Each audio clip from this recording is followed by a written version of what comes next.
Për koalicionin në Vlenë, mos realizimi i censusit në komunën e Gostivarit dhe Vrapçishtit është përgjigja më e saktë ndaj akrobacioneve politike që për muaj të tërë u bën në emër të shqiptarëve, por për interesa personale.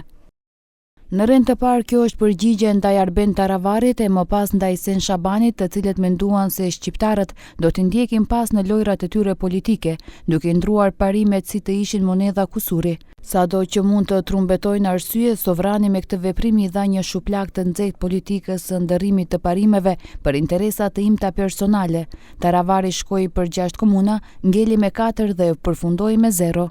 Deklaratat e Vlenit nga SH i cilësojnë si shprehje dëshpërimi dhe përpjekje për të fshehur dështimin e tyre të thellë në zgjedhje.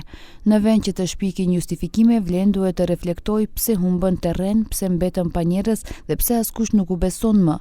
Nga SH thonë se Vlenin e shpëtuan votat e VMRO-DPMN-s.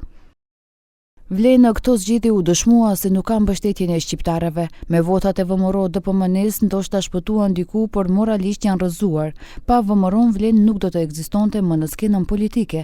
Bojkoti i censuseve në Gostivare e Vrapçisht ishte thik pas shpine për kandidatët e tyre që u përdorën si kurbane. Arben Taravari fitoi bindshëm sepse qytetarët zgjodhën dinjitetin dhe jo pazarret politike në dëm të shqiptarëve. Në Gostivar dhe Vrapçisht nuk arrit pragu në rrethin e parë të zgjedhjeve, ndërsa në të dy komunat më shumë vota kishin kandidatët e ASH-s në kuadër të AKI-s Valbon Limani në Gostivar dhe Sen Shabani në Vrapçisht.